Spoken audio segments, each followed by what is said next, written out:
Hi, good morning. Welcome. My name is Cynthia, and I wasn't going to do a card reading today. I was going to take the day off, but I kept having a really weird experience this morning of being reminded of a memory about of something that happened between me and another person, and being told to share the story so that it's sort of as like a cautionary tale for something that might be about to go down for you if you're catching this reading, as a way to just give you a heads up. I'm new to this kind of thinking about deciding to do a reading, and most of my life has been about my own will, like I'm gonna do this or not, or I decide this or not, and it all felt like it kind of rested on me. And having started this channel and working with something greater than myself, I'm now experiencing a lot of nudges like this that I'm learning to trust instead of ignore or try to talk myself out of. So I was thinking back on this memory, and this is a relationship that I've discussed in other readings on this channel. I'm not going to go into the nature of the relationship, but it's a troubled relationship in my life, but also a really close relationship. So there's a lot of confusion, right, when that happens, when there's a lot of mixed experience with a close loved one. And I've had that experience with this loved one. And there was a period of time in the past, this is in the remote past at this point, none of this is recent, but they're memories that stayed with me. And as they were flooding me today, they were also coming in with a lot of like, talk about this on the channel kind of whatever messaging, I guess. So in the past, in this relationship, this person was expressing a lot how none of us in the circle of people in this relationship group were really there for them. That this person always felt like they were being left out or on the outside, or being forced to be on the outside looking in on the rest of us in this group. And they were expressing a lot of kind of resentment and sadness about it, and just sharing the wound. Like it seemed like they were being vulnerable, like, hey, this is something that I really feel a dynamic between us. And so for me at that time, around the time that this person was conveying this to all of us, they were holding an event in their home. And I thought, well, I'm going to really show this person that I'm going to show up for them, whether I feel like it or not. That's what you do for loved ones. Sometimes I don't feel like going to an event or whatever, but if this is important to my loved one, and if they're sharing that they feel unsupported, I'm going to go and make it a point to say, I'm trying to show you that I support you in the way that you need, right? So I go to the event, and the person just pretty much ignored me. Like it almost felt intentional, but I kept thinking, well, they're just swept up in their own event. Like they're hosting, they're busy, they don't have time to cater to everybody individually. I went by myself. I didn't know anyone at the event. Weirdly, the other people in the circle that this person was saying, I don't feel supported by you all, none of them came to the event. I was the only one. So maybe maybe they were upset about that and kind of weird taking it out on me. I don't know. But I remember it really stood out to me. I thought, gosh, I went to all this effort to go to this event to show you like, hey, I'm showing up. I'm present. I'm in your life. I care about you. I heard you. I want you to know that I care. And then they kind of gave me the cold shoulder in the event. So I thought, well, whatever. I just tried to let it go. And then down the road a ways, maybe another few years later, in the same relationship, this person again was holding an event and kind of conveying, I don't feel like respected or cherished or cared about in these relationships. It was a slightly different way but it was a similar theme, like it was an undercurrent in this group. And among many, this person isn't the only one that had their needs in the group. We all did. This is just the focus of these memories for me that I was sort of being pushed to share about.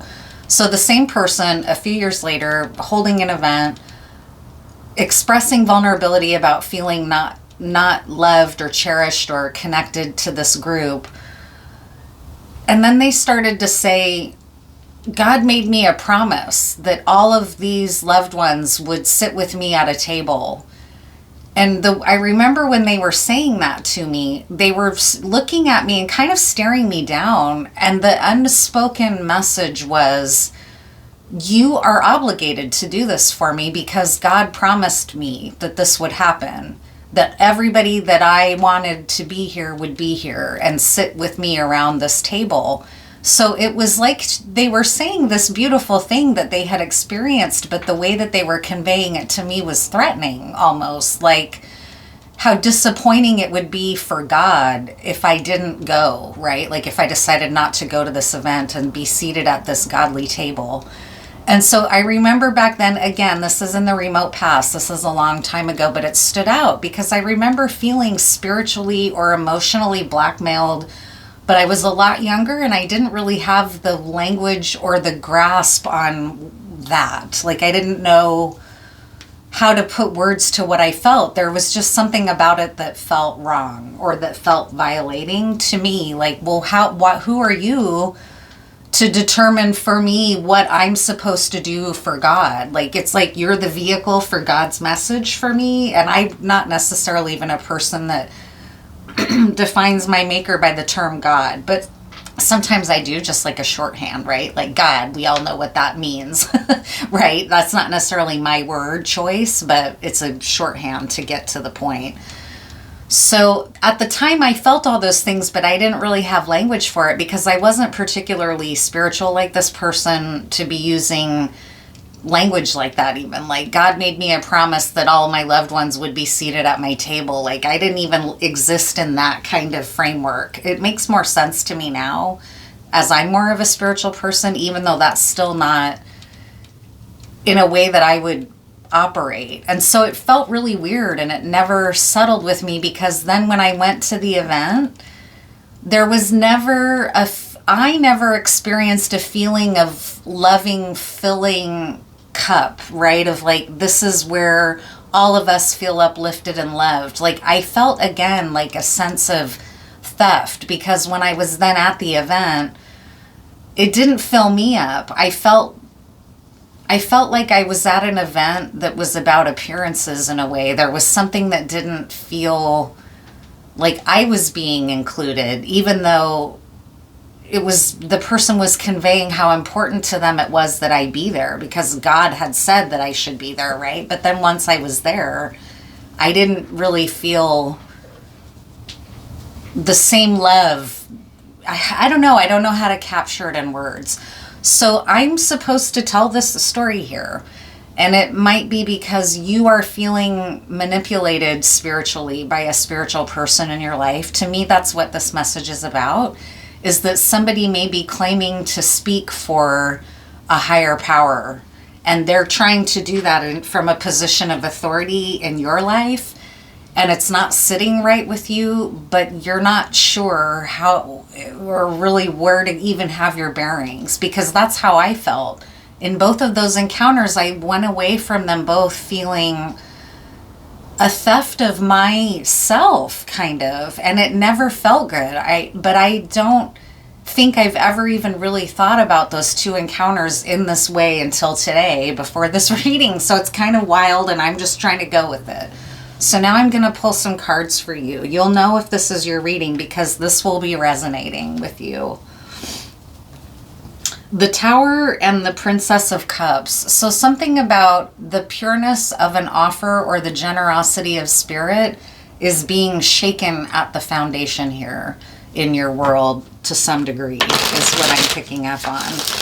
I mean, those things were events that never left me. Nothing major happened other than I walked away feeling like that. There wasn't actually any like real world fallout from it other than I didn't feel good. And that is real world fallout, right? Like if continuing to try to meet this person's expectations of you spiritually is leaving you feeling empty and negative, there's something wrong, right? That's a warning sign that you're being alerted to here in this reading, because the spiritual practice shouldn't leave you feeling like that. You shouldn't be left feeling like I'm never enough, I never measure up, I'm never good enough. That's not how you should feel. Otherwise, who needs it, right? I'd rather just cease to exist at the end of this life then, right? I don't want to go on in a world that's what it's about, never being able to be good enough. Like, who wants that, right? So something about this is to alert you that the person using spirituality or using your sense of morality or what you feel you should do as a good person based on your spiritual dogma, they're being manipulative here. Or it's okay, you should be listening to that discomfort, sickness, queasiness in you. It's telling you this isn't right. It's a violation of your energy. What should you do? Why is this coming out for you?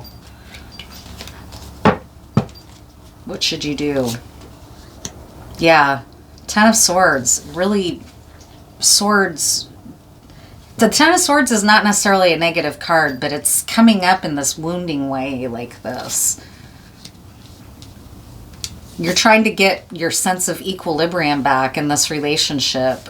This is what it's feeling like. This person is feeling like these are the accusations being lobbed at you, or the ways that you're being perceived as not measuring up here. It's wounding in this way that that's what it's called, ruinous in the Crowley deck.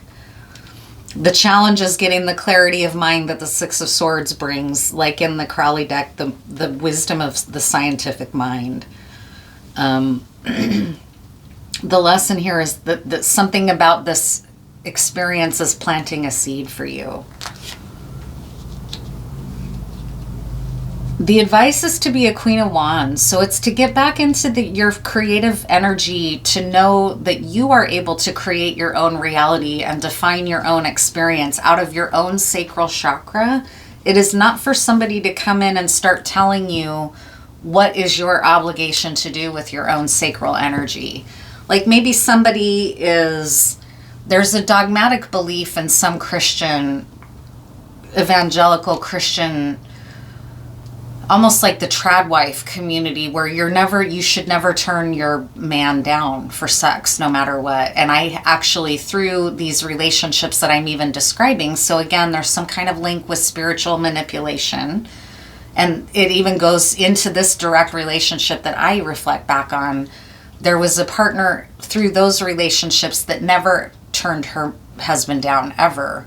So, and they were married for the bulk of their adult lives, from like maybe even age 19 into their now 40s.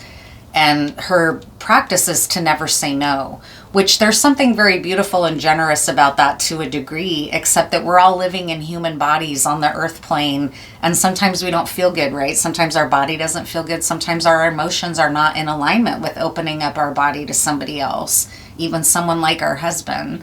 And so I remember that was very outside of my frame of reference. I was like, whoa, I was mind blown. And there are many people that believe that and teach women that you are never to tell your spouse no, in the Mormon church as well. What you're being advised to do here is to reclaim your sacral energy. So you might have been being manipulated sexually, like by someone who's making you feel guilty if you say no. And they're kind of conveying to you that it's your duty to them as someone intimately related or connected to them. And that's a struggle. And you may feel that way because, it's also true that sometimes if you've lost your libido temporarily, that can feel distressing to you too as well, where you're like, why can't I get back in alignment with this? I want to be able to get physical, even if I'm having this separate issue with this person. For some people, it doesn't work that way. For some people, you can't get the kind of fire of your desire back until you've worked out the other problem, right? So that's okay. There's nothing wrong with that. It's okay to protect your power and protect your body. Oh my God. When I woke up this morning, another story came to my mind. And so I'm a pretty sexually liberated person, but I didn't always feel that way. In fact, I remember feeling very private and guarded and modest about my body. I don't have that so much anymore, but at this period in my life, in my very late teens and early 20s, I did. I was really, I didn't want eyes on my body unless I was in a swimming suit. And we were all hot tubbing once, and most of my friends were really comfortable with nudity. And so I felt like this weird prude, kind of, that I didn't want to get naked and get in the hot tub. And I remember telling my friend Valina that, and she was like, oh my God, don't worry about it. I feel the same way. And I told my therapist once, and she said, don't, girl, keep your power. And I was like that never left me. That story never left me, because it was the first time that someone told me, you keep the power over your body, not someone else. And at that age, I didn't even know that. Isn't that sad? So this is what that's saying. I'm sorry. I feel like this is a very channeled message almost. Someone needs to hear this and be reminded that you are allowed to have a boundary over your own body. That includes with a spouse. Anyone. You have agency over your body. Nobody else. Nobody tells you what you do with your body.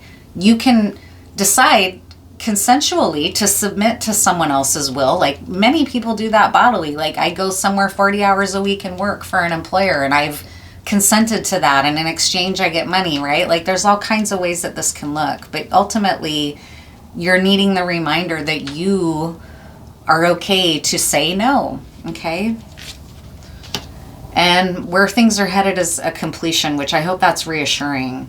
I don't know how that fits to the rest of the message. Completion of what? Completion of what? This feeling of violation? The Four of Wands is a great card.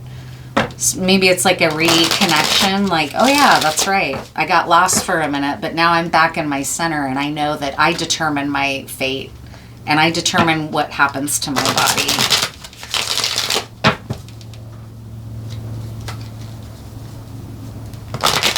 And I do have agency, right? What's the Four of Wands here?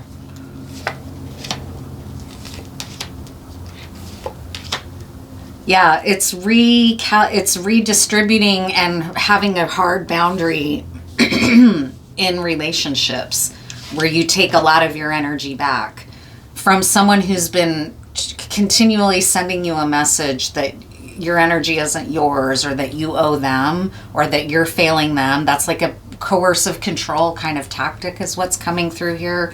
And it's in love. It's in a close relationship. So it's important that you know that a close relationship should not be leaving you feeling depleted and empty, and that you never measure up all the time. And if it does, I mean, we've all been there. I've had plenty, there's always lessons to be learned. And that person, if you believe in karma, that person is in your life to play this lesson out for you for a reason. And you are in a dance, a karmic dance. You have an opportunity to change patterns by recognizing and taking your power back in this relationship and bringing that kind of manipulative cycle to a close, however that looks for you. So that's it. I hope you enjoy, and I hope it reaches you.